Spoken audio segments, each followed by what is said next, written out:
What's up, guys? I was going to film, or yesterday I was going to film installing a home base tower on my property here for my use, but it's been raining for a couple of days and I'm rained out, so there's no way I'm going to do this in the rain. I'd much rather do it when it's all nice and dry and I can spend some time out here. Well, I could at least show you that this spot right here used to belong to a old satellite dish, and it's located over there somewhere. You can see the back of it is like 8 feet wide, and it's obsolete. It's like those old style, satellite dishes. The conduit is already existing, except for the breakage over here, and I was running some cable up there. Really good quality cable. There's my scanner antenna there for now, temporarily set up. But I'm rained out. I can't do this, so I'm going to have to wait for another weekend. So in the meantime, I guess I might as well just do a shout out vid and update. Let me take the opportunity to introduce you to a new channel that I've been enjoying lately. And the channel name is called Comms Prepper.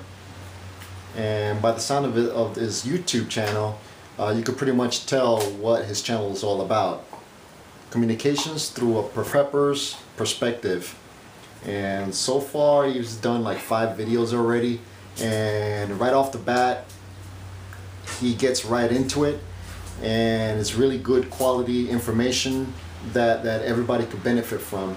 If you enjoy watching my videos as far as radio side of the house and all that good stuff, his videos is a good other perspective, an addition, a complement to all the information that a lot of us that make comm videos are contributing to the prepper community or self-reliance community.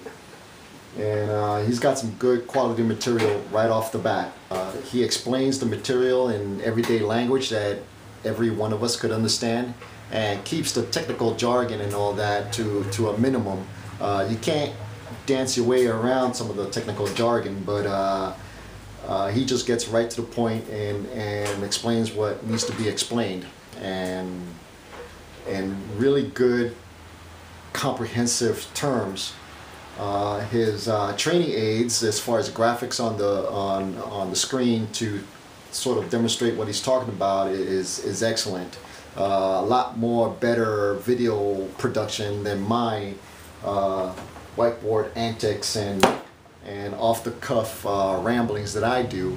I like making videos off the cuff, and I have to have fun doing it, and sitting down on the screen and making graphics and stuff like that, it's not fun to me, so I don't do them.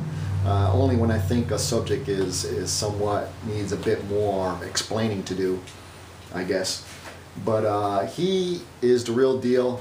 Go check his channel out. It's totally going to be worth your subscription. If some of you guys that are subscribed to me, if you like what I do and want to know more about comms and everything, I suggest you check this guy out. Subscribe to his channel, show him support, give him some encouragement to keep doing what he's doing, because I surely do. I enjoy it right off the bat. And go check his channel out, because I think there's going to be a lot of good stuff coming from this guy. A lot of good information about comms, other than, you know, a lot of us out here that are contributing, and it's just going to be another source of reference for you guys to put into your knowledge base. So check his channel out again, man.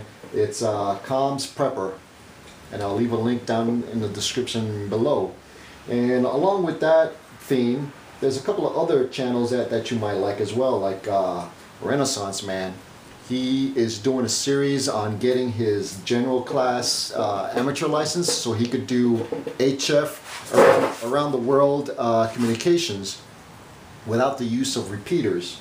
SoCal Preppers, he did a series about some time ago where he actually goes through the whole testing procedures, buys the gear, installs the equipment in his house, and it's really good.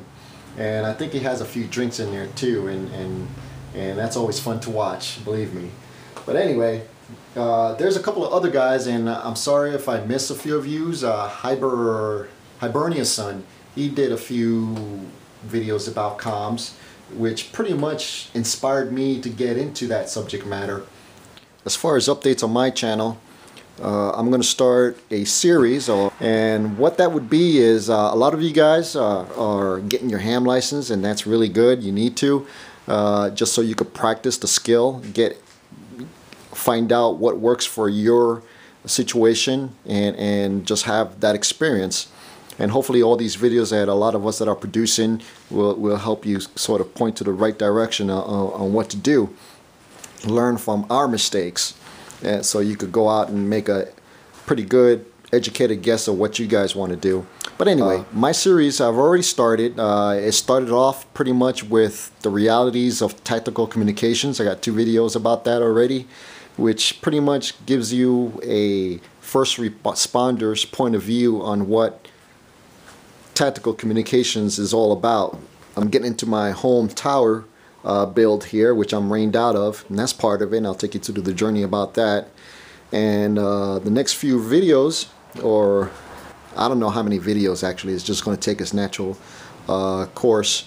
It's going to be about repeaters, VHF repeaters and UHF repeaters. So the ultimate goal and the crowning jewel to my family's comm plan, and after what, 2 years of sort of researching all the parts, the bands and antennas and what to use and all that good stuff, and personal experience of what's out there, and what plan is going to fit my whole family, the crowning jewel will be ultimately to build a simplex repeater that I could deploy at a moment's notice. And the simplex repeater will be located battery, radio, and charger inside this particular ammo can here. Of course, the antenna is going to be camouflaged, and that's going to be my crowning jewel of my series. I don't know how long that's going to take. I got all the equipment. I'm going to build it from scratch.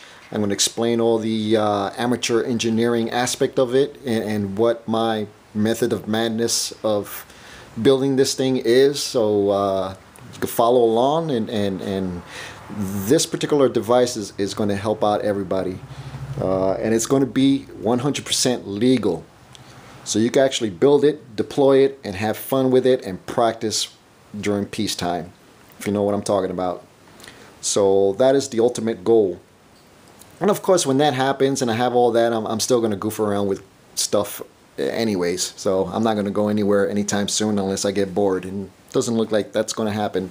I got to say that I do have some holes in my comm plan. I'm not into HF, never have been. The last time I messed with that was in the service 20-something years ago, and never got into it or was interested. But lately I've been getting interested in it, and I've been inspired by quite a few people there that I won't mention. Comms Prepper, for one, he mentioned that he's going to get into that and explain it and all that good stuff. So that's going to be really good, because I'm going to benefit from that. Renaissance Man, he's going through the whole process of testing. He already has the gear. He has quite a few videos of his thought process of getting the gear that he's got, and really good series on his part there, and I enjoyed going through his experience with him with that. I don't have that license, and but I'm going to go ahead and study for it and actually get the license, or at least have that in my under my belt. And it's going to take a while for me to get the equipment, and it's going to be, you know, one of the last things I'll do, I guess. But in the meantime, I'm going to be following those guys to learn how to do it. Comms Prepper and Renaissance Man, because they're right in the middle of it. So that's pretty much where I'm coming from. I'll see you later. Gorilla Geek going 10-10.